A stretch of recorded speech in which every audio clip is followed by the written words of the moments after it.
मंगलम भगवान वीरो मंगलम गौतमो गणी मंगलम कुंद कुंदाद्यो जैन धर्मोऽस्तु मंगलम सर्वमंगलमांगल्यं सर्वकल्याणकारकं प्रधानं सर्वधर्माणां जैनं जयतु शासनं जैनं जयतु शासनं। नमः समयसाराय स्वानुभूत्या चकाशिते चिस्वभावाय भावाय सर्वभावान्तरक्षिते।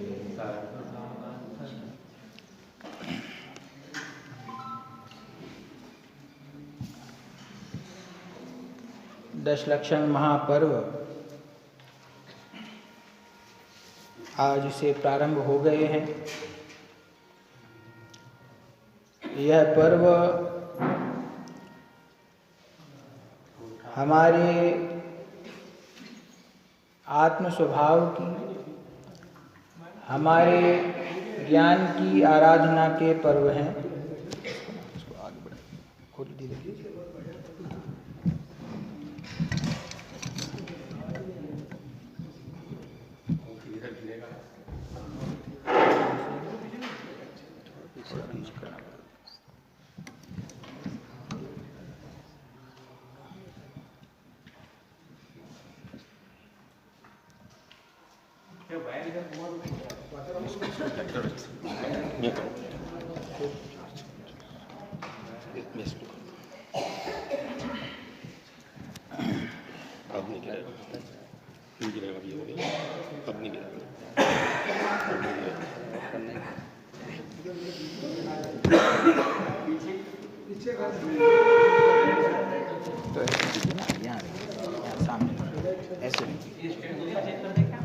छोटा कीजिए, ऐसे ऐसे रख दीजिए, कोई बात नहीं।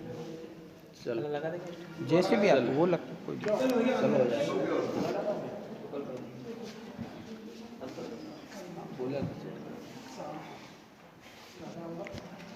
Hello hello.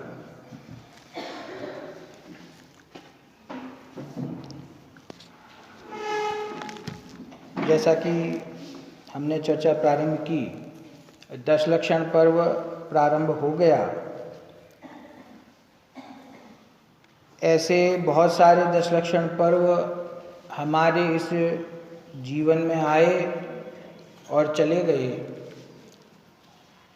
पर्व को हमने इसी तरह से बहुत भावना के साथ मनाया और मनाते आ रहे हैं। परंतु इन पर्वों के अंदर, इन मांगलिक दिवसों के अंदर जो कार्य हमारे लाभ के लिए हमें करना चाहिए, ऐसा कार्य कि जिससे इस जन्म मरण के चक्र का अभाव करने में कुछ तो मदद मिले, ऐसा कुछ कार्य हम करें कि अनादिकाल से जो दुख हम भोग रहे हैं वो दुख दूर करने का प्रयास कुछ तो आगे बढ़े। इस भावना से और इस अभिप्राय से इन पर्वों के अंदर विशेष रूप से हम आराधना करते हैं और करनी चाहिए। सुबह के समय में जो विषय मैंने विचार किया है लेने का, वह समयसार ग्रंथ में से मोक्ष अधिकार है। मोक्ष अधिकार के प्रारंभ से चर्चा करेंगे।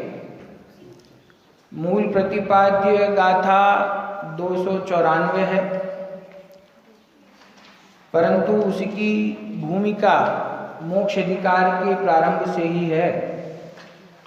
तो कुछ विस्तार से अथवा कुछ संक्षेप में 294 गाथा तक पहुंचने के लिए जो विषय हमें समझना है वो हम समझेंगे और उसके बाद 294 गाथा पर चर्चा करेंगे। विषय बहुत सुंदर है। ग्रंथ हम सभी जानते हैं, समयसार ग्रंथादिराज है, परमागम है।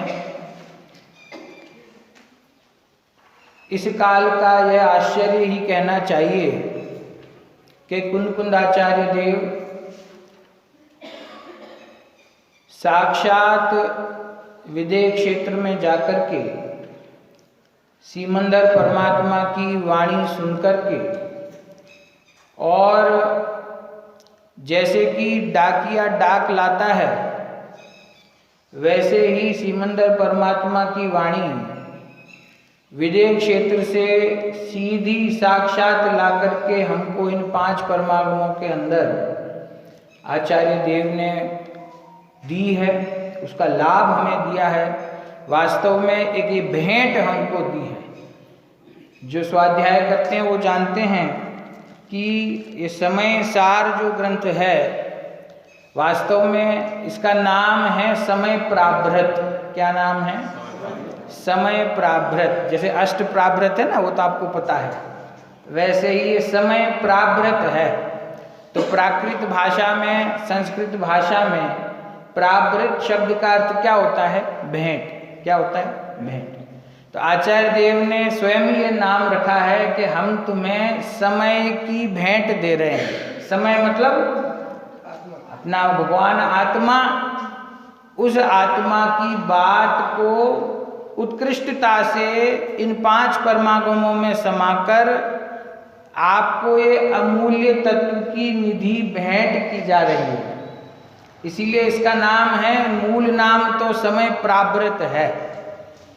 और इस समय प्राभृत ग्रंथ की टीका करने वाले आचार्य देव कौन से हैं? आचार्य अमृतचंद्र देव। वो भी इतने समर्थ आचार्य हैं। गुरुदेव हमेशा कहते थे कि जैसे आचार्य अमृतचंद्र देव ने मानो कुंदकुंदाचार्य देव के हृदय में बैठ के ये टीका लिखी है कि आचार्य देव ने, कुंदकुंद देव ने 2 पंक्तियों की एक गाथा लिखी और उसके अंदर जो भाव है उस भाव को जिस प्रकार आचार्य अमृतचंद्र देव ने खोला है वो शायद ही किसी दूसरे आचार्य ने ऐसा कर पाया। बहुत अद्भुत क्षमता के धनी आचार्य अमृतचंद्र देव थे। कुंदकुंदाचार्य देव की तो बात ही क्या करें, जिनके विचक्षण ज्ञान के कारण उन्हें कलिकाल सर्वज्ञ की उपाधि दी गई हो कि मानो पंचम काल में साक्षात सर्वज्ञ भगवान विराजते हों, ऐसा जिनका विचक्षण ज्ञान था। और उन आचार्य देव ने हम सभी जीवों पर करुणा करके ये परमागमों की भेंट, ये आत्मा की भेंट, ये समय की भेंट हमको दी है। और इस समय प्राभृत की टीका करने वाले आचार्य अमृतचंद्र देव ने जब पहला मंगलाचरण लिखा, जो हमने अभी बोला, नमः समय सारा, ये किसने लिखा है?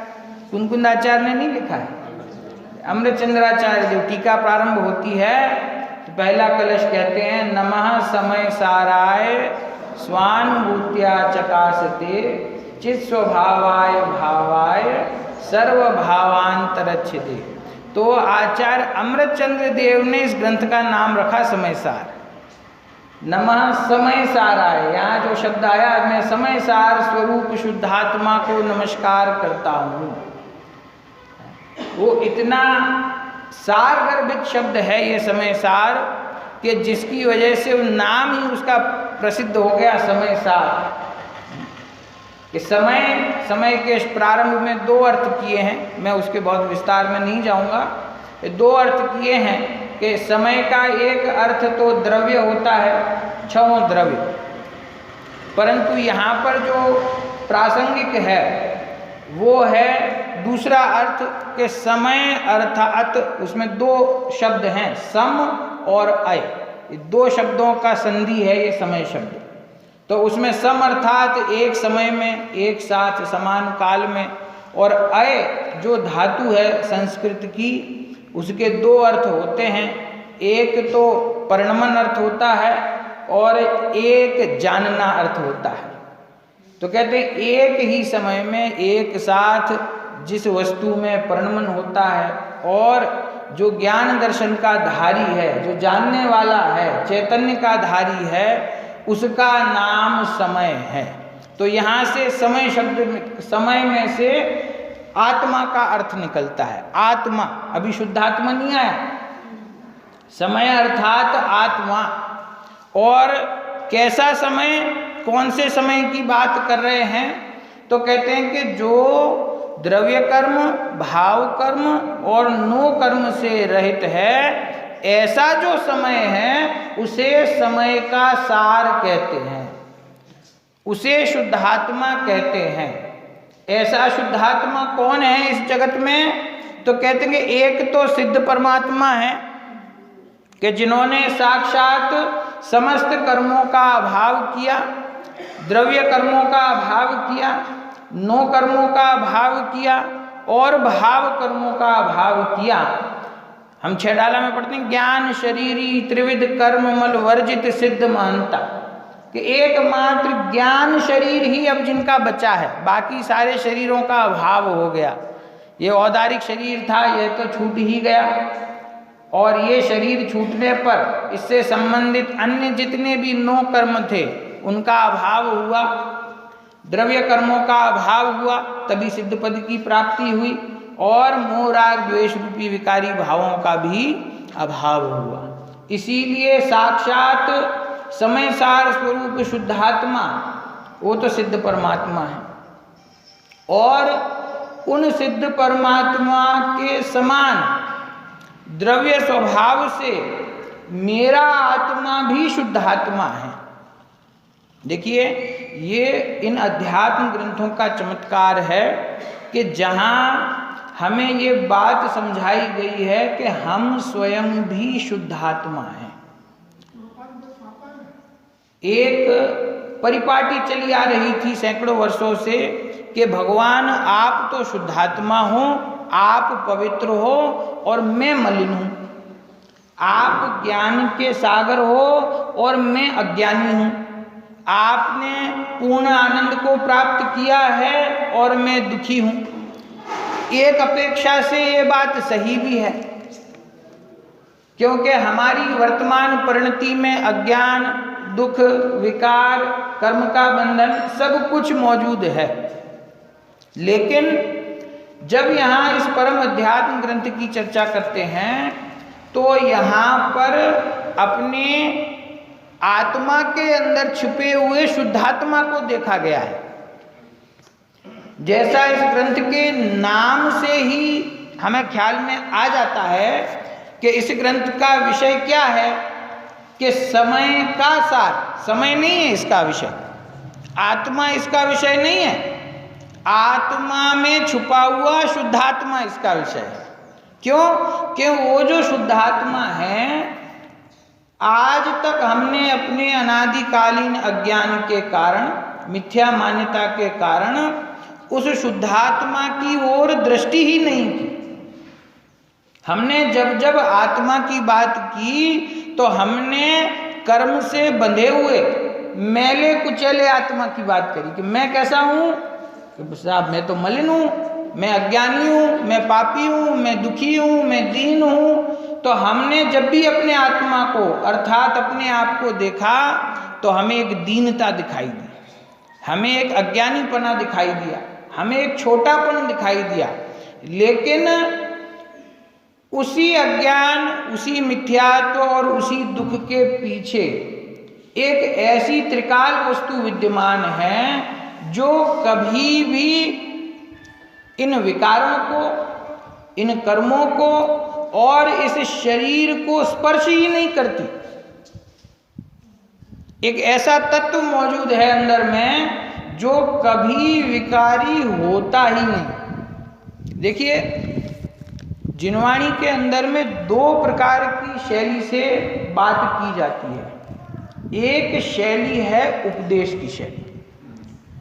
उपदेश की शैली में ये बताया जाता है कि हमें क्या करना चाहिए और क्या नहीं करना चाहिए।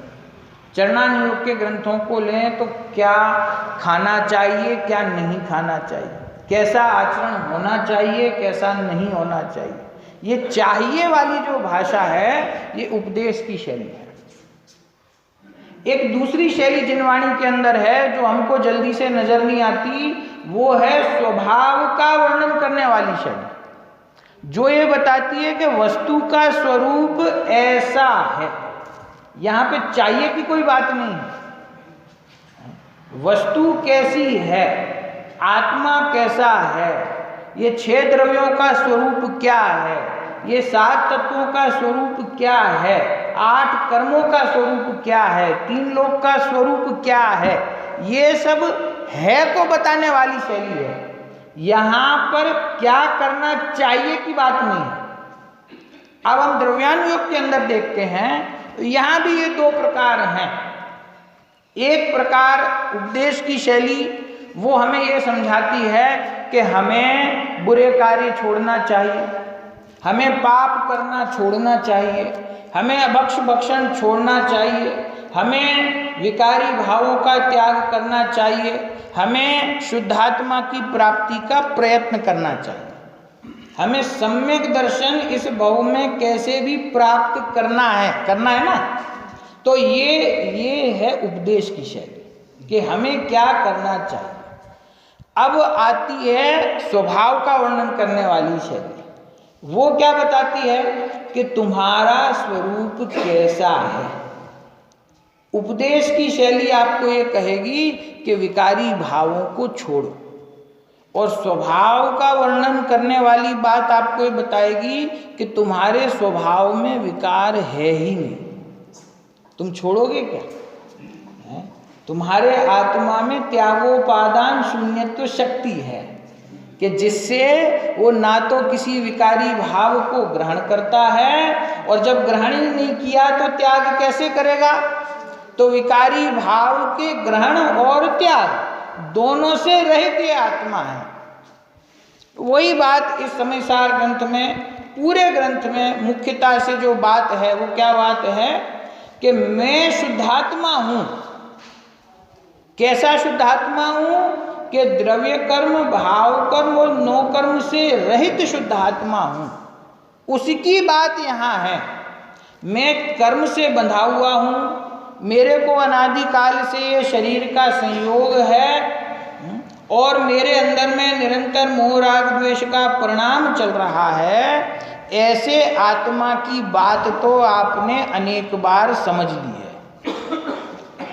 अब यहाँ पर जो बात है ये बात कुछ अलग है। ये क्या अलग बात है कि ये द्रव्य कर्म, भाव कर्म और नो कर्म के संयोग में मौजूद जो हमारा बीच में, उनके संयोग में रहता हुआ जो आत्मा है, उस आत्मा को उन्हीं द्रव्य कर्म, भाव कर्म और नो कर्म से रहित देखना, ये समयसार ग्रंथ की शैली है, ये समयसार ग्रंथ का प्रतिपाद्य है। और यदि ये बात हम ग्रहण नहीं कर पाए, ये बात हम नहीं समझ पाए, तो शुद्धात्मा तक पहुंचना असंभव हो जाएगा। तो शुद्धात्मा, चाहे उसे समयसार कहें, चाहे समयसार के अंदर उसी आत्मा को भगवान आत्मा कहा गया। जब भगवान आत्मा कहा तो प्रश्न हुआ कि साहब ये भगवान आत्मा किसको कहते हो आप? सिद्ध परमात्मा की बात करते हो कि नहीं? सिद्ध परमात्मा की बात नहीं है, वो तो भगवान आत्मा है ही। लेकिन द्रव्य स्वभाव से देखें तो जैसे वो भगवान आत्मा है, वैसे ही संसार का प्रत्येक जीव भगवान आत्मा है। जैसे उनमें अनंत गुण हैं, वैसे ही प्रत्येक जीव के अंदर अनंत गुण हैं। जो निगोद में सोई, मुझ में सोई, मोक्ष में जात, कि जो सिद्ध परमात्मा में जो आत्मा है, मेरा आत्मा भी वैसा ही है। जैसा उनका स्वभाव निर्मल है, मेरा स्वभाव भी वैसा ही निर्मल है। ये श्रद्धान हमारे को अपने अंतरंग में विराजमान करना है, इसको बैठाना है मजबूती से कि मैंने अपने आप को आज तक अनादिकाल से दीनहीन माना, अज्ञानी माना, लेकिन वो तो मेरी वर्तमान परिणति है। उस वर्तमान परिणति के अंदर रहा हुआ जो शुद्धात्मा है उसको देखने की दृष्टि हमें पानी है। देखिए, और ये बहुत सरल है, ये बहुत कठिन नहीं है। आपका छोटा बालक स्कूल से आता है खेल के, तो उसका यूनिफॉर्म, उसके कपड़े गंदे होते हैं, मिट्टी लगी हुई होती है, दाग लगे हुए होते हैं, और हम उस बालक को शायद थोड़ा डांट भी दें कि कितने गंदे कपड़े करके लाए हो, थोड़ा ध्यान नहीं रख सकते। लेकिन बच्चा तो बच्चा है, कोई बात नहीं, माँ कहती है कोई बात नहीं, चलो कपड़े बदल लो, मैं ये कपड़े धो दूंगी। तो जो कपड़ा मलिन है ना, जो वस्त्र मलिन है, उसे आप धोते हैं, साबुन लगाते हैं और फिर धोते हैं, पानी से स्वच्छ करते हैं, और वो वस्त्र जैसा था वैसा ही हो जाता है। उसमें सारी जो गंदगी लगी हुई थी, दाग लगे हुए थे, वो निकल जाते हैं। उदाहरण स्थूल होता है, स्थूलता से समझना। तो वस्त्र जैसा था निर्मल वैसा हो गया, और उसके ऊपर की मलिनता थी वो दूर हो गई। तो ये जो मलिनता थी वो दूर कैसे हुई? वस्त्र को धोने से हुई ना। तो वस्त्र को धोया तो मलिनता दूर हुई। लेकिन मेरा आपसे प्रश्न है कि आपने उस वस्त्र को धोने का जो प्रयास किया ना, वो क्यों किया? क्योंकि आपके अंदर में ये श्रद्धान था कि भैया ये मलिनता तो ऊपर से लगी हुई है, वस्त्र तो इसके अंदर निर्मल ही है, अभी इसको धोएंगे तो ये जैसा था वैसा हो जाएगा। मलिनता उस वस्त्र के स्वभाव में नहीं है। यदि मलिनता उस वस्त्र का स्वभाव बन जाती, यदि वो वस्त्र अपने स्वभाव से ही मलिन हो जाता, तो फिर आप उसे कितना भी धोएं वो साफ नहीं हो सकता। स्थूल उदाहरण है, भैया हमेशा जाते हैं प्रवचन करने 10 लक्षण पर्व में, अब कोई कुर्ता है 3 साल से पहन रहे हैं, 2 साल से पहन रहे हैं, तो पत्नी ने कहा कि सुनो इस बार तुम नया कुर्ता सिला लो। क्यों? कि ये कुर्ता जो है ये पीला पड़ गया है, अभी अच्छा नहीं लगता। तो हमने कहा कोई बात नहीं ना, थोड़ा धो दो, साफ हो जाएगा। कि भैया अब ये साफ होने की इसके दिन गए, अब ये नहीं हो सकता साफ। क्यों? पीलापन इस कुर्ते के कपड़े में समा गया है, अब ये नहीं निकल सकता। वो बच्चे के कपड़े में जो मलिनता है वो धोने से निकल सकती है, लेकिन इसमें पुराना होने पे जो पीलापन समा गया ना, अब वो नहीं निकल सकता है। ये स्थूल उदाहरण है, समझना। तो जैसे उसके स्वभाव में यदि विकार समा जाए तो वो दूर नहीं हो सकता, और उसको फिर दूर करने का हम प्रयत्न भी नहीं करते। फिर उस कुर्ते को भैया तिलांजलि दे दो, इसको हटा दो, इसको किसी को दे दो, इसको फेंक दो, और नया फिर बनवा लिया स्वच्छ साफ। तो जिस वस्तु के स्वभाव में विकार आ जाए तो वो दूर नहीं हो सकता कभी। विकार दूर कब होता है? क्यों होता है? क्योंकि वो उसके स्वभाव में नहीं है, वो टेम्परेरी मलिनता है, क्षणिक है, वो थोड़ी देर का संयोग है, लेकिन उसके स्वभाव में वो मलिनता नहीं है। ऐसे ही ये जो आत्मा है, इस आत्मा में जो मलिनता हमें दिखाई देती है, इस आत्मा का जो विकार हमें दिखाई देता है, हमें ये विचार करना है कि वो विकार आत्मा के त्रिकाल स्वभाव में समा गया है, या फिर वो वर्तमान की जो हमारी परिणति है, जो पर्याय प्रकट हो रही है, उस परिणति के अंदर है। ये कला यदि हम सीख गए तो हमको अपने शुद्धात्मा को देखने में जरा भी परेशानी नहीं होगी। हमें अभी हमारा आत्मा मलिन और दीनहीन क्यों लगता है, अज्ञानी क्यों लगता है? क्योंकि हम उस वर्तमान परिणति को और अपने त्रिकाल स्वभाव को मिलाकर देखते हैं। एक ही चीज है, मिलाकर देखने से ऐसा लगता है कि मैं तो मलिन हूँ।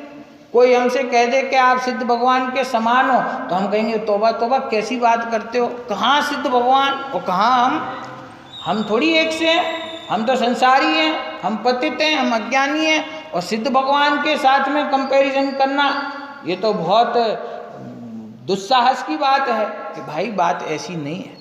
जब द्रव्य स्वभाव को देखते हैं, जब अपने त्रिकाल स्वभाव को देखते हैं, तो वो हमारा स्वभाव भगवान के समान ही शुद्ध है।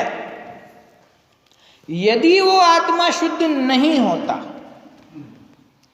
हम एक समय के लिए मान लें कि अनादिकाल से हम मिथ्या दृष्टि हैं, अज्ञानी हैं, तो हमारे आत्मा में ही ये समा गया है। जैसे कुर्ते में पीलापन समा गया ना, ऐसे ये विकार हमारे आत्मा में ही समा गया है। यदि ऐसा मान लिया जाए तो फिर इस आत्मा को कर्म से रहित करने का, विकारी भावों से हटाने का और मोक्ष प्राप्ति का कोई साधन, कोई पुरुषार्थ इस दुनिया में बाकी नहीं रह जाएगा। क्यों? क्योंकि आप मुझे बताइए कि आप सम्यक दर्शन की प्राप्ति, अपने स्वभाव की स्थिरता और मोक्ष की प्राप्ति कैसे करेंगे? प्रैक्टिकल हम विचार करते हैं कि एक व्यक्ति है, संसारी जीव है, वो मुनिराज के पास आता है कि भगवान मुझे अब इस संसार से भय लगता है, मुझे मोक्ष प्राप्त करना है, मुझे उसका उपाय बताइए। तो क्या उपाय बताएंगे आचार्य? कि भैया जैसे हम अपनी आत्मा की साधना कर रहे हैं वैसे तुम भी अपनी आत्मा की साधना करो, यही तो उपाय है।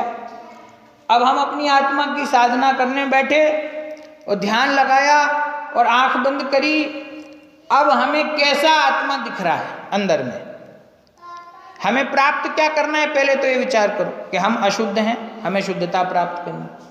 हम अज्ञानी हैं, हमें ज्ञान प्राप्त करना है। हम मिथ्या दृष्टि हैं, हमें सम्यक दर्शन प्राप्त करना है।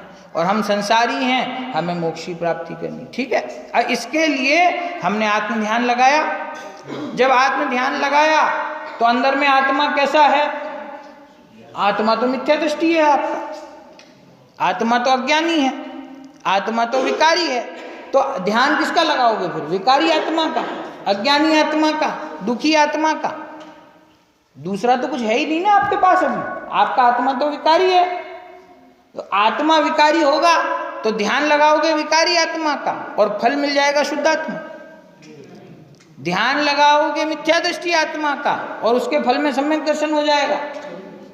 तो इस न्याय से हमको क्या समझ में आता है? इस न्याय से क्या समझ में आता है? अंदर में एक ऐसा तत्व मौजूद है कि ये बाहर की परिणति में चाहे कितना भी विकार हो, लेकिन अंदर जो तत्व है उसमें विकार का अंश भी नहीं है। उस शुद्धात्मा का ध्यान लगाने पर वर्तमान परिणति का विकार दूर होकर के उसमें भी अपने द्रव्य स्वभाव के समान शुद्धता प्रकट होती है। उस ज्ञान समुद्र का ध्यान लगाने पर वर्तमान परिणति से अज्ञान दूर होकर के उसमें भी वही ज्ञान प्रकट होता है। तो इसका अर्थ क्या हुआ कि अंदर में एक वस्तु ऐसी मौजूद है जिसको इस बाहर के कर्म बंधन से, उदय में आने से, विकारी भावों से, शरीर के संयोग से, अलग अलग गतियों से उसको कोई फर्क नहीं पड़ता। जैसा है वैसा रहता है, उसके अंदर कोई परिवर्तन कभी होता नहीं है। आपको ख्याल में आ रही है ये बात? कठिन है और सरल करें हम इसको। एक देखिए, एक आपको उदाहरण देता हूँ कि षटखंडागम की रचना हुई, किसने करी? भूत, बलि और पुष्पदंत आचार्य ने करी ना। तो कैसे करी? तो पहले आचार्य देव ने, दर्शन आचार्य ने उनकी परीक्षा ली कि भाई ये योग्य भी है कि नहीं है योग्य शास्त्र लिखने के लिए। तो आचार्यों की परीक्षा ली, मुनिराजों की। क्या परीक्षा ली? एक मंत्र दिया उनको और कहा कि ये मंत्र की साधना करोगे तो सर्वांग सुंदर देवांगनाएं प्रकट होंगी और वो हो जाएं तब हमारे पास आना। तो मुनिराजों ने मंत्र की साधना की और मंत्र की साधना की तो देवांगनाएं तो प्रकट तो हुई, लेकिन वो सर्वांग सुंदर नहीं थी। कथा के विस्तार में नहीं जाना चाहता हूँ, सर्वांग सुंदर नहीं थी।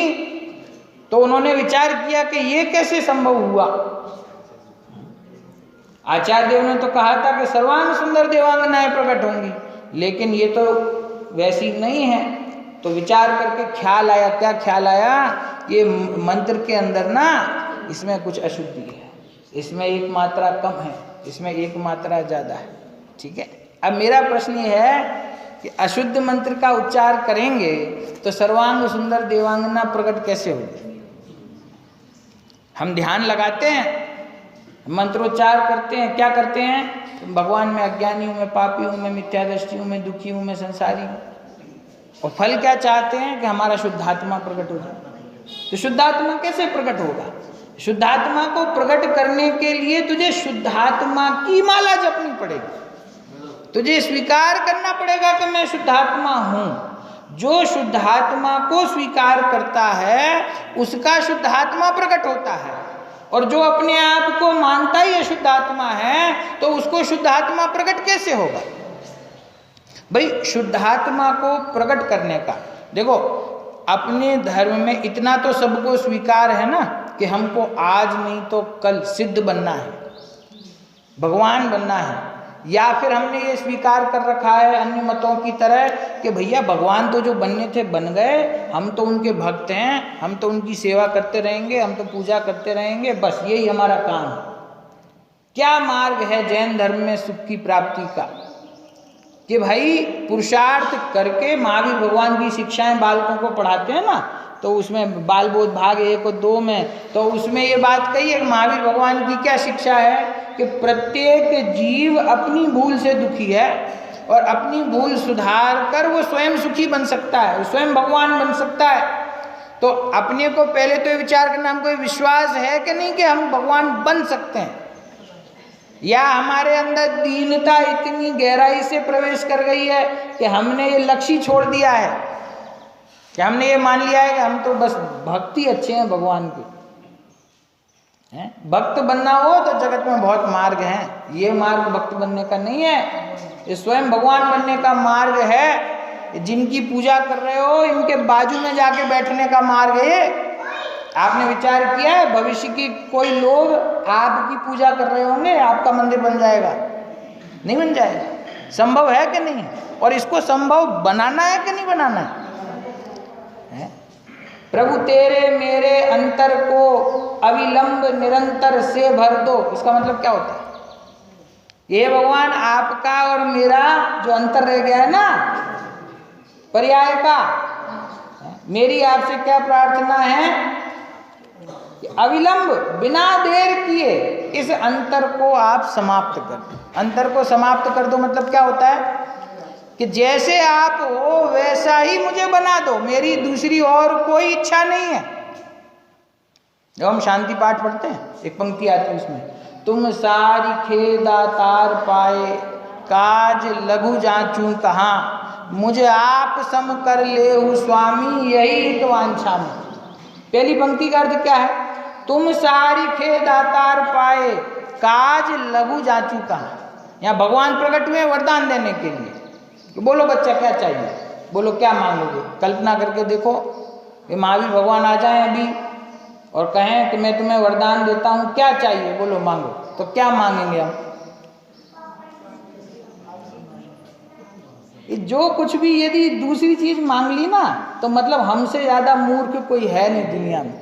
हम उनसे अगर कहें कि हमारे घर में शांति कर दो, हमें बड़ा घर दे दो, हमें पैसे दे दो, हमें दुनिया का सबसे पैसे वाला बना दो, अगर हमने ये मांग लिया तो हमारे जैसा मूर्ख कोई नहीं है। क्या कह रहे लेखक? तुम सारी खे दातार पाए, आप जैसा दाता यहाँ आया है मुझे देने के लिए वरदान। काज लघु जांचू काम, छोटी चीज क्यों मांगू? मैं बुद्धू थोड़ी हूँ, छोटी चीज मांगूंगा ही नहीं तो क्या मांगूंगा? मुझे आप सम कर ले, मुझे तो भगवान ही बना दो आप सीधा। पुराने जमाने में होता था ना, राजा कहे किसी पर प्रसन्न होकर मांगो, क्या मांगते हो? प्रसन्न हो जाते थे राजा, जो चाहिए वो मिलेगा। और कोई कह दे कि ऐसा करो राजा साहब आप उतरो गद्दी से, आज से मैं बैठूंगा, है तो वहाँ संभव नहीं है, यहाँ संभव है। गद्दी से उतारना नहीं है किसी को, लेकिन स्वयं को वो पद मिल सकता है। पर पहले अंदर में विश्वास तो लाओ कि हम भगवान बन सकते हैं, और लक्ष्य ये बनाओ कि हमको भगवान बनना है, उसके बाद सारी बात है।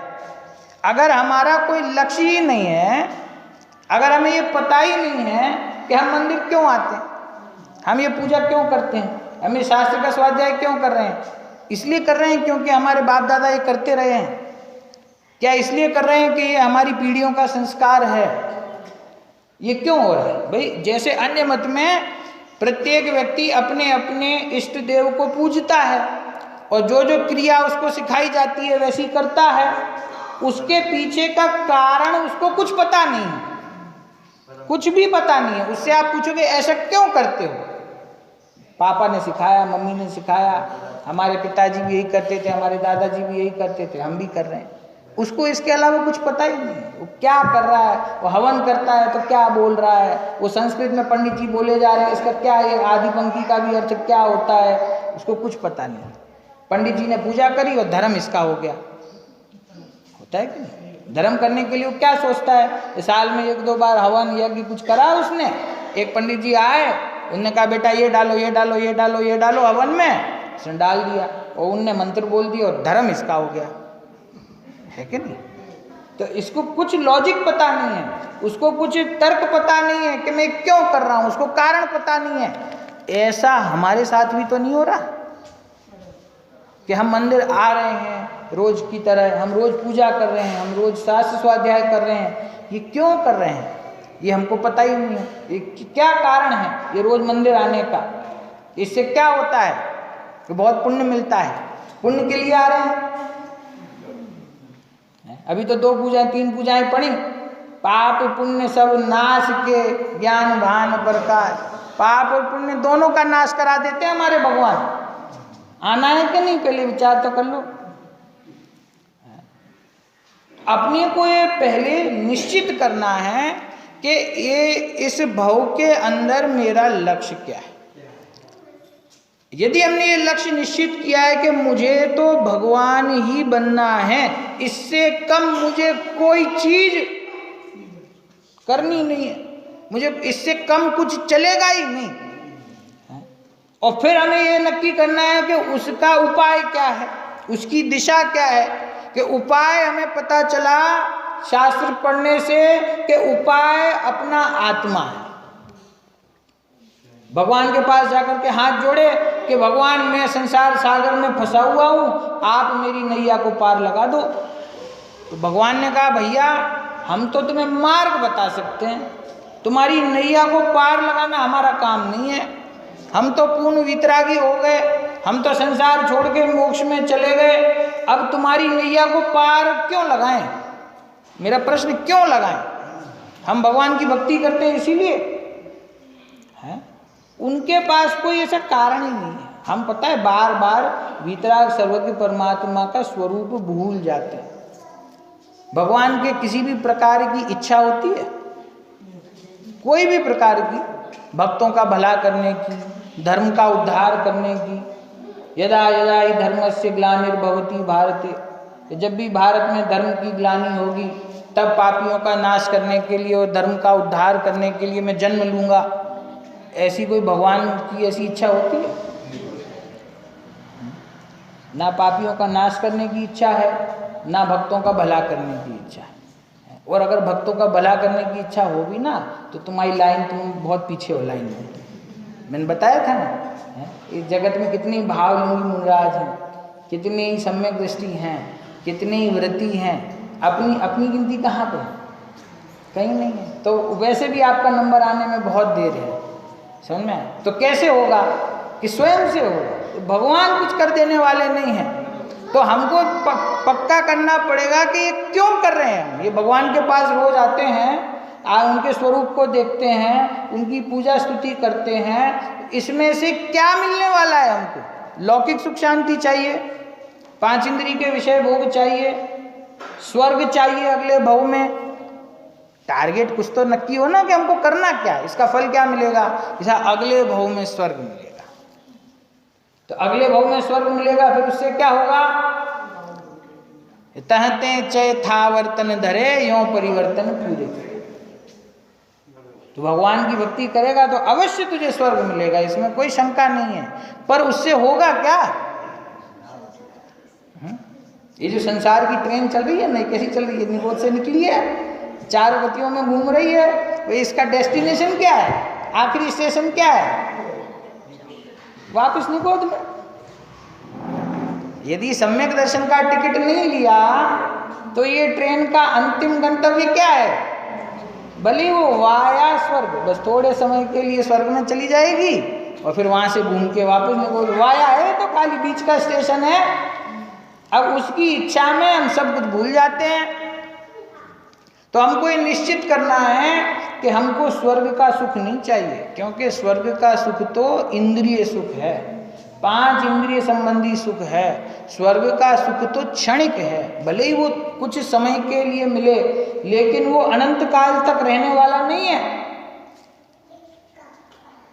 तो हमें कौन सा, देखो प्रत्येक जीव को कैसा सुख चाहिए, कैसा सुख चाहिए हमें, ऐसा सुख चाहिए जो फिर मिलने के बाद खत्म ना हो, यही तो चाहिए। इतना सुख चाहिए कि हम भोगते रहें। पैसे के लिए बोलते ना, ये इतना पैसा है कि 7 पीढ़ी बैठ के खाएगी, 7 पीढ़ी बैठ के खाएगी, इतना पैसा है, फिर 8वीं का क्या होगा।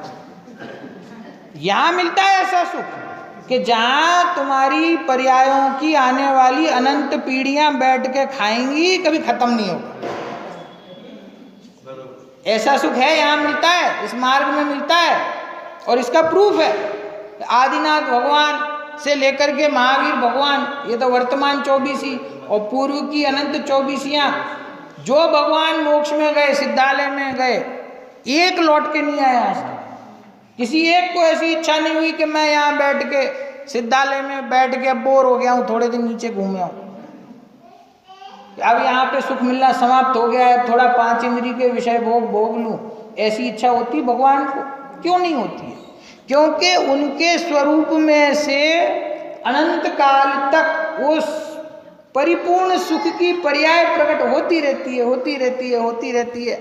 और उस अतीन्द्रिय आनंद को भोगते भोगते कभी आघाते नहीं है। इसलिए दूसरी कोई इच्छा प्रकट होना, दूसरा कोई कार्य होना, वो उनके संभव नहीं है। तो हमारे पास में 2 स्थितियां हैं, एक इस लौकिक सुख को प्राप्त करके कुछ समय के लिए अज्ञानवश उस दुख को सुख समझना, और बाद में वास्तव में तिरंच गति और नरक गति के दुखों को भोगना। और एक रास्ता यह है कि सच्चे तत्व का निर्णय करना, अपनी आत्मा का अनुभव करना, और जिस मार्ग पर आज तक अनंत जीव चल करके सिद्ध हो गए, भगवान बन गए, उस मार्ग पर चलकर हम भी भगवान बन जाए। अगर ये दूसरा लक्ष्य अपने जीवन का है तो आपके लिए ये समयसार ग्रंथ है। अब ये समयसार ग्रंथ के अंदर जैसा हमने बात की कि जिस समय वर्तमान में आपका आत्मा, मेरा आत्मा द्रव्य कर्म, भाव कर्म और नो कर्म से घिरा हुआ है, उसी समय उसको उस द्रव्य कर्म, भाव कर्म, नो कर्म से रहित शुद्ध देखना, ये कला यहाँ पे सिखाई गई। इसको भेद विज्ञान कहते हैं कि आत्मा शुद्ध होगा नहीं जब कर्मों का अभाव होगा, जब मोह राग द्वेष परिणति का अभाव होगा और हम अरहंत अवस्था को प्राप्त करेंगे, तब हमारा आत्मा शुद्ध होगा। ऐसा स्वरूप नहीं है, वो तो वहां पर जाकर के तो तुम्हारी परिणति शुद्ध होगी, लेकिन जो तुम्हारा द्रव्य स्वभाव है वो शुद्ध है। कब शुद्ध है? जिस समय वर्तमान परिणति में अशुद्धता प्रकट है, उसी समय तुम्हारा द्रव्य स्वभाव शुद्ध है। और इसीलिए वर्तमान, देखो हमने कल बात की थी ना कि नरक की प्रतिकूलता में भी सम्यक दर्शन हो जाता है। तो कैसे होता है कि जिस समय बाहर में वेदना चल रही है, बाहर में अत्यंत प्रतिकूल संयोग है, उसी समय अपना आत्मा उस प्रतिकूल संयोग से भिन्न है। उसी समय जो तीव्र असाता वेदनी कर्म का उदय चल रहा है, उसी समय मेरा आत्मा उस असाता वेदनी कर्म से भिन्न है। अगर ये बात जिसको समझ में आ जाती है ना, तो नाटक समय सार का बाहर नारक कृत दुख भोगे अंतर सुख रस घटा घटे। जिसको ऐसा श्रद्धान हो जाता है कि मैं द्रव्य कर्म, भाव कर्म, नो कर्म से भिन्न शुद्धात्मा हूँ, वो बाहर में नरक अवस्था में क्यों ना हो, लेकिन अंदर में उसको सुख का अनुभव होता है। तो इतनी शक्ति अपने आत्मा में है, तो वो उसका विचार करना, अपने लक्ष्य को निर्धारित करना, और फिर हम इसका अभ्यास करेंगे कि ये समयसार ग्रंथ जो है, ये समयसार ग्रंथ का प्रतिपाद्य सारे आगम में, सारे ग्रंथों में जीव, पुद्गल, धर्म, धर्म, आकाश, काल की बात है। सारे ग्रंथों में जीव, अजीव, आश्रव, बंध, संवर, निर्जरा, मोक्ष की बात है। उससे भिन्न ये समयसार में ऐसी कौन सी बात है, ये हमको समझना है कि यहाँ पे आत्मा को शुद्धात्मा कहा है, यहाँ आत्मा को द्रव्य कर्म, भाव कर्म, नो कर्म से भिन्न कहा है। तो आचार्य देव ने, कौन से आचार्य ने लिखा है? कुनकुंद आचार्य देव ने। ये कौन से कुनकुंद आचार्य हैं? जिनकी आमनाय में ये पूरा शासन चल रहा है? महावीर भगवान और गौतम गणधर के बाद हम जिन आचार्य का नाम लेते हैं, मंगलम भगवान वीरो, मंगलम गौतमो गणी, मंगलम कुंद कुंदाचार्य, जो कुंद कुंदाचार्य की आमनाय है ये, तो उन पे विश्वास है कि नहीं कि इन्होंने जो बात कही होगी वो सही होगी? इन्होंने जो बात कही है हमारे हित के लिए, उसको एक बार हम समझ के तो देखें। बिल्कुल बिल्कुल बिल्कुल कि ये कण कण की स्वतंत्रता, ये परद्रव्य से भिन्नता, अपने स्वरूप की शुद्धता, ये जब ख्याल में आएगी तो तुम्हें सुख की प्राप्ति अवश्य होगी। एक बार प्रयत्न तो करके देखो। इस लौकिक संसार में हम सुखी होने के लिए कितने प्रयत्न करते हैं। कोई हमें एक मार्ग बता दे, ये काम कर लो, इसमें बहुत पैसा मिल जाएगा, हम कर लेते हैं। नहीं हो पाया तो हिम्मत नहीं हारते। कोई कहता ये नहीं, ये कर लो, तो दूसरा करते हैं ना। तो हम बहुत समय से मोक्ष के लिए प्रयत्न कर रहे हैं और अभी तक प्राप्त तो नहीं हुआ, सुख अभी तक नहीं मिला। तो आचार्य देव कहते एक 6 महीना जरा इसके पीछे भी लगा के देखो ना। एक 6 महीने के लिए इसका थोड़ा अभ्यास करके देखो। ईमानदारी से अभ्यास करोगे, पक्षपात को छोड़कर अभ्यास करोगे, अपनी बुद्धि को साइड में रख के आचार्य देवों ने जिस प्रकरण को जिस अपेक्षा से जैसा बताया है उसको वैसा अभ्यास करोगे तो ये आत्मा तुमको अवश्य प्राप्त होगा। क्यों नहीं प्राप्त होगा? क्यों? क्योंकि इस आत्मा को कहीं बाहर से पकड़ के नहीं लाना है, कहीं ढूंढ के नहीं लाना है। ये कोई पहाड़ पे नहीं छुपा बैठा है, ये किसी मंदिर के अंदर बंद नहीं है। ये तो मैं ही हूं, मेरा आत्मा। ऐसा भी बोलने की वजह से भेद खड़ा हो जाता है। मेरा आत्मा थोड़ी है, मैं ही तो आत्मा हूं। आत्मा से भिन्न और कौन अलग है जिसको मुझे अपने आप को प्राप्त करना है? मैं तो स्वयं ही हूं। तो स्वयं को स्वयं प्राप्त करना है, ये कितना कठिन हो सकता है? पैसा कमाना कठिन है, पढ़ाई करना कठिन है, क्लास में फर्स्ट आना कठिन है, अपने आत्मा को समझना सरल है। क्यों? कि ये कोई दूसरी चीज नहीं है ना, कोई थर्ड पर्सन नहीं है, ये तो मैं ही हूं। अपने को अपनी बात समझनी है। बस थोड़ा सा उपयोग जो बाहर में भटक रहा है उस उपयोग को केंद्रित करके अपनी ओर लाए।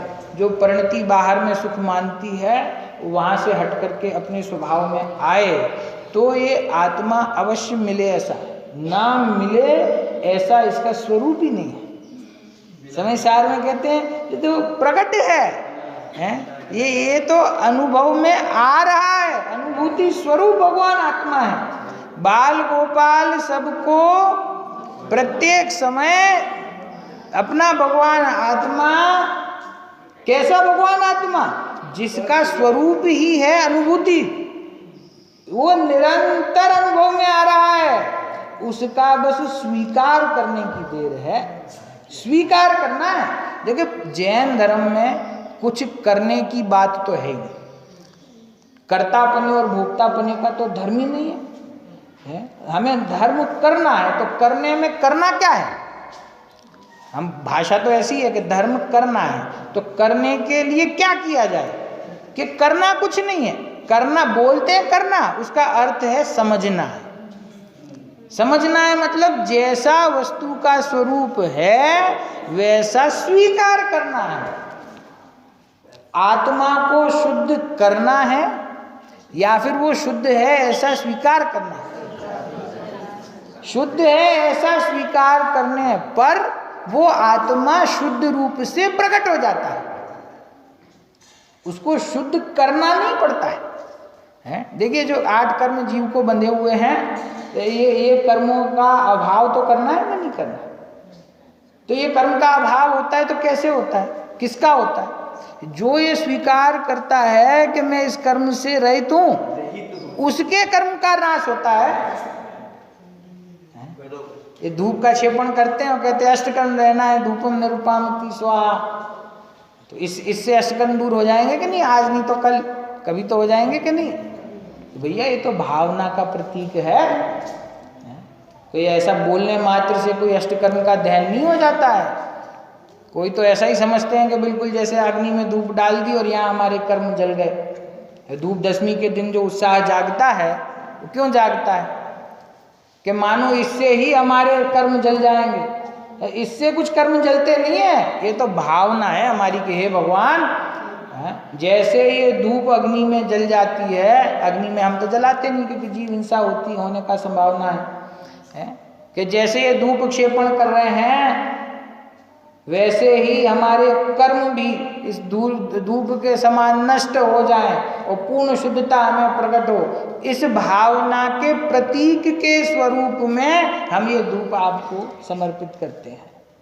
तो उससे कुछ नहीं होता है, लेकिन कर्म का अभाव होता है, अवश्य होता है। लेकिन किसको होता है और कैसे होता है?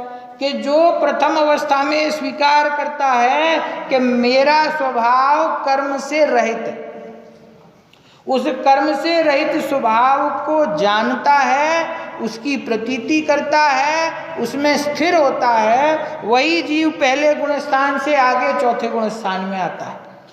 चौथे गुण स्थान में आने पर उसके ज्ञान और वैराग्य की जैसे जैसे वृद्धि होती है वैसे वैसे उसके जीवन में व्रत नियम संयम आते हैं, प्रतिमाएं आती हैं और वह जीव 5वें गुण स्थान में जाता है।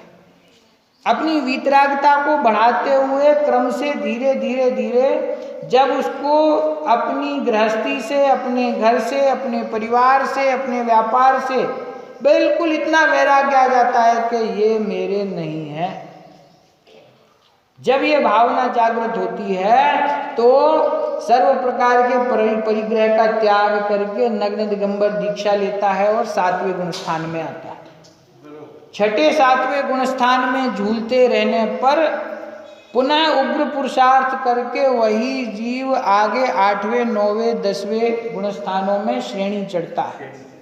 यदि पुरुषार्थ थोड़ा मंद रह गया हो तो उपशम श्रेणी चढ़कर 11वें गुण स्थान में जाकर वापस एक बार नीचे आता है, और यदि पुरुषार्थ उग्र हो तो छपक श्रेणी चढ़ता हुआ 10वें गुण स्थान से 12वें गुण स्थान में मोह का अभाव करके वितरागता और सर्वज्ञता पद की प्राप्ति करता है और वही जीव सिद्ध बनता है। क्या इसके अलावा दूसरा कोई मार्ग है मोक्ष में जाने का? अब कोई ये सोचे कि साहब अनुभव तो नहीं हो रहा है, सम्यक दर्शन तो नहीं हो रहा है, तो व्रत तो धारण कर लें, तो ब्रह्मचर्य तो ले लें, मुनि तो बन जाएं, तो ये कर सकते हो आप, इसमें कोई तकलीफ नहीं है, कर सकते हो। लेकिन सम्यक दर्शन के अभाव में इन सारी क्रियाओं से सिर्फ पुण्य बंद ही होगा।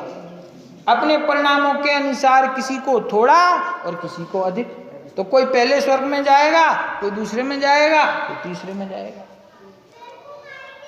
इसके अलावा और कोई विशेष लाभ इन अन्य प्रवृत्तियों से होता नहीं है, अन्य कार्यों से होता नहीं है। क्रम जो है पहले से चौथे गुण स्थान में आने के लिए जो चाहिए वो चाहिए, और ये बात सिर्फ समय सार की नहीं है, ये बात कोई द्रव्यानुयोग की बात नहीं है।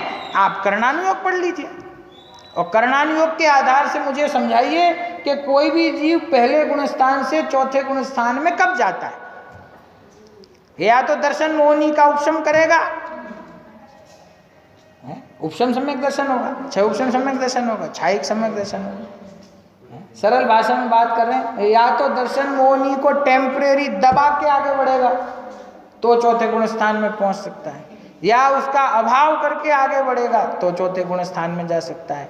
अब ये दर्शन मोहिनी का अभाव ही ना करे, पहले गुण स्थान में आराम से जमा रहे और स्वयं को भ्रम में रखे कि मैं तो मोक्ष मार्ग में आगे बढ़ रहा हूं, तो इससे क्या लाभ है बताइए?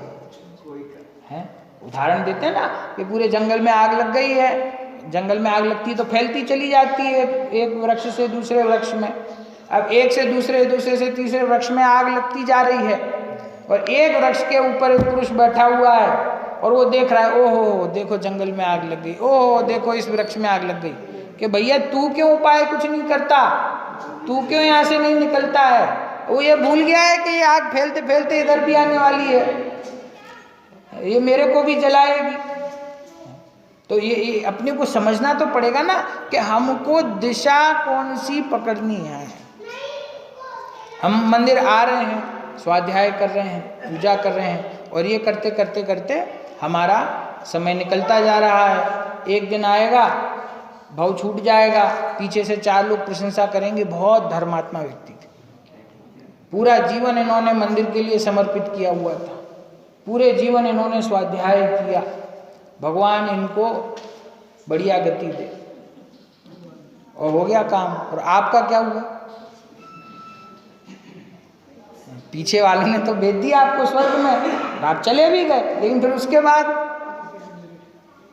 इसीलिए ये भाव पूरा हो उसके पहले अपने शुद्धात्मा के स्वरूप को समझना और उसका अनुभव करना, ये हमारे लिए कंपलसरी है, कंपलसरी है, इसके बिना कोई छूट नहीं है। और ये सिर्फ इनके पुरुषों के लिए बात नहीं है, आपके लिए भी है। जीव है ना, वो ना महिला है, ना पुरुष है, ना नपुंसक है। आत्मा का अनुभव हम सबको करना है, इनको धर्म की साधना करनी है और हमें इनकी मदद करनी है, ऐसा कोई रूल नहीं कि ये तो मंदिर जाएंगे और हम इनके लिए खाना बनाएंगे ताकि इनकी साधना निर्विघ्न चलती रहे, ऐसा कोई नियम नहीं, ऐसा उपाय करना भी नहीं है। हमें तो अपना उपाय करना है, अपने को सुख प्राप्त करना है, अपने को मार्ग पे चलना है। और अब इसको अच्छी बात समझो कि बुरी बात समझो, इसी भाव में करना है, क्योंकि ऐसा संयोग दूसरी बार कैसे मिलेगा? आप विचार कीजिए, ये मनुष्य भाव में देवशास्त्र गुरु की शरण में जैन धर्म के छत्र छाया में जो जन्म मिला, इस शरीर का स्वस्थ होना, पांचों इंद्रियों का बराबर काम करना, मन में इतनी कषाय मंद होना कि यहाँ ये तत्व की बात सुनने का अंदर से भाव जागे और ये बात समझ में आए, समझ में आ रही है ना, ये समझ में आना, और समझ में आने के बाद अंदर से ऐसा भाव आना कि अरे ये बात मेरे लिए हितकारी है, इससे मेरा लाभ होगा। यहाँ तक, इस स्टेज तक हम आ गए। इस स्टेज पे आकर के पीछे लौट जाए, इस स्टेज पे आकर के निर्णय ना करे और यहाँ से पीछे हट कर ले, तो बताइए हमसे ज़्यादा। क्योंकि देखिए, आप जगत में अभी इतने सारे मनुष्य हमें दिखाई देते हैं, ढाई दीप की बात छोड़ दें, जितनी दुनिया हमें अभी दिख रही है उसमें आप विचार करो ना कि ये बात किसके पास है। जो जैन धर्म के बाहर है उसकी तो कोई बात ही क्या करना है, जो अंदर है उसमें से भी तत्व की बात कितनों को समझ में आती है। तो हमारा कितना महान भाग्य है कि जिस मार्ग पर चलकर देवशास्त्र गुरु बने, उस मार्ग पे चलने का मौका हमको मिल रहा है। और हम यहाँ से हम घबरा जाते हैं थोड़े से कि हम अभी थोड़े व्यापार में बिजी हैं, हम घर में बिजी हैं, हमारे बच्चे छोटे हैं। तो अगर ये एक्सक्यूज़ है, ये बहाना है, ये बहाना अगर हम देंगे तो भैया किसी और का तो कुछ बुरा नहीं होने वाला है, तुम्हारा ही भाव पूरा होता जा रहा है, तुम्हारा आयुष्य खत्म होता जा रहा है, तो ये खत्म हो उससे पहले इस बंधन से मुक्त होकर अपने शुद्ध स्वभाव को प्रकट करने का उपाय क्या है, ये चर्चा, ये बात, ये हमको समझना है, हमको सीखना है और उसी की चर्चा हम यहाँ करने वाले हैं। मोक्ष अधिकार है, हम प्रारंभ करेंगे कल सुबह से। इसमें बंध अधिकार के बाद में समय सार में मोक्ष अधिकार प्रारंभ हुआ है ना। तो बंध अधिकार में इस जीव को बंध का क्या कारण है और उसे कैसे छोड़ना, उसकी बात हुई और उसी की विशेष बात कि उस बंधन से छूटने का असली उपाय क्या है, क्योंकि मोक्ष अधिकार है ना। तो बंध का अभाव करके मोक्ष कैसे प्रकट होता है उसकी चर्चा यहाँ आएगी। और बहुत अलग अपेक्षा से आचार्य देव ने ये बात की है, बहुत सुंदर बात है। समयसार ग्रंथ की आपको एक विशेषता बताऊं कि इसमें भी आपने ध्यान दिया होगा, शुरुआत में जीव अजीव अधिकार, फिर कर्ता कर्म अधिकार, दो अधिकार समयसार ग्रंथ में विशेष हैं जो अन्य कहीं नहीं मिलते हैं, कर्ता कर्म अधिकार और एक सर्व विशुद्ध ज्ञान अधिकार। इन दो को छोड़ के आप गिनो तो वही हैं जो 9 पदार्थ होते हैं, उन्हीं के अधिकार हैं, जीव अजीव, पुण्य पाप, आश्रव, संवर, निर्जरा, बंध और मोक्ष। ठीक है, लेकिन समयसार में आश्रव अधिकार में आश्रव क्या है, उसके भेद क्या है, उसकी परिभाषा क्या है, इसका वर्णन नहीं। बंध अधिकार में बंध किसे कहते हैं, इसका वर्णन नहीं है। संवर निर्जरा क्या है, इसका वर्णन नहीं है। समयसार में ये कहते हैं कि तुम्हारा शुद्धात्मा इस आश्रव से भिन्न है, तुम्हारा शुद्धात्मा इस बंध से भिन्न है। जब तक तुम अपने आत्मा को नहीं पहचानते हो तब तक ये आश्रव और बंध है। जहां तुमने इससे भेद ज्ञान कर लिया वहां ये सब आश्रव बंध की विकारी पर्यायें छूट जाने वाली हैं। तो ये ऐसी इतनी सुंदर अपेक्षा से इस ग्रंथ के अंदर बात है, उसको हमको ये हम कहेंगे ना, हमारे मार्ग के परम पिता कुंदकुंदाचार्य देव के द्वारा रचित ग्रंथ है। इसकी महान महिमा हमारे अंतरंग में होनी चाहिए और सिर्फ महिमा नहीं, उसमें जो तत्व बताया गया है वो हमें समझना है, आत्मसात करना है और उसका फल जो है आत्मानुभूति वो हमें प्रकट करना है। इस भावना से, इस लक्ष्य को लेकर के हम स्वाध्याय करेंगे तो अल्पकाल में अवश्य ही मोक्ष मार्ग में हमारी स्थिति बन जाएगी। सभी जीव मोक्ष मार्ग को प्राप्त करें शीघ्रातिशीघ्र, इसी भावना से अभी की बात हम समाप्त करते हैं। कल सुबह से हम व्यवस्थित विषय को प्रारंभ करेंगे। सहजानंदे शुद्ध स्वरूपी अविनाशी आत्म स्वरूप, सहजानंदे शुद्ध स्वरूपी अविनाशी आत्म स्वरूप, सहजानंदे शुद्ध स्वरूपी अविनाशी आत्म स्वरूप, देव आए यह अनंतोपकार है, उसके लिए दिनवाणी माँ को वंदना शतवार है, वंदना शतवार।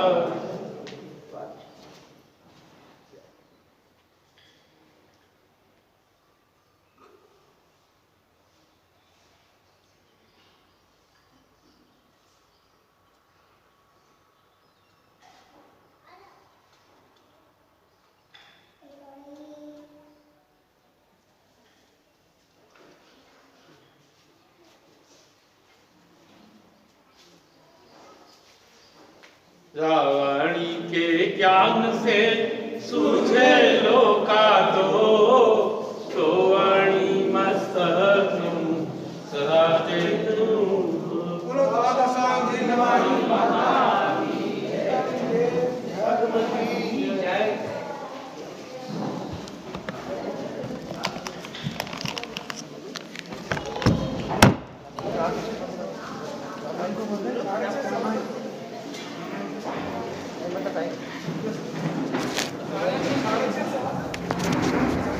शाम को 6:30 से 7:15